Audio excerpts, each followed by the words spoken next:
جان دیدی ہوئی اسی کی تھی، جان دیدی ہوئی اسی کی تھی، حق تو یہ ہے کہ حق ادا نہ ہوا۔ امام غزالی رحمۃ اللہ علیہ نے لکھا ہے کہ جب منصور حلاج رحمۃ اللہ علیہ کو قید میں 18 دن گزر گئے تو جناب شبلی نے ان کے پاس جا کر دریافت کیا، اے منصور، محبت کیا ہے؟ محبت کسے کہتے ہیں؟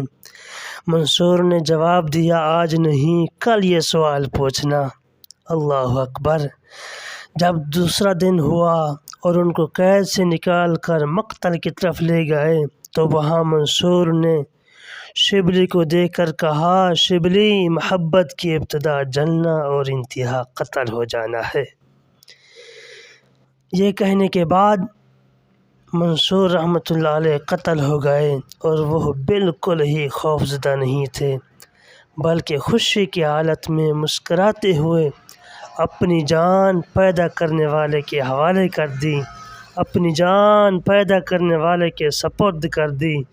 اللہ کے راستے میں اپنی جان دینے والے جس شوق اور ذوق کے ساتھ اپنی جان دیتے ہیں وہ بھی بہت سارے لوگوں کے لیے حیران کن کیفیت ہوتی ہے، حیران کرنے والی بات ہوتی ہے۔ صوفیاء کہتے ہیں جب مصر کی عورتوں نے حضرت یوسف علیہ السلام کو دیکھا تو دیکھتی ہی رہ گئیں، ان کی انگلیاں کٹ گئیں اور انہیں کٹنے کا احساس تک نہ ہوا۔ اللہ اکبر! کیوں؟ اس لیے کہ سامنے حسن یوسف تھا، حسن یوسف نگاہوں کے سامنے تھا، اور جب نگاہوں کے سامنے خالق یوسف ہو تو گردن کے کٹنے کا احساس کیسے ہو سکتا ہے؟ اللہ اکبر! جب عاشق کی جان جاتی ہے تو اس کے سامنے خود اللہ کا جلوہ ہوتا ہے۔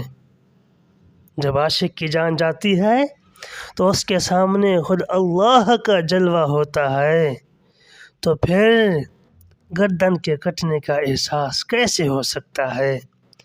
جان دیدی ہوئی اسی کی تھی، جان دیدی ہوئی اسی کی تھی، حق تو یہ ہے کہ حق ادا ہی نہ ہوا۔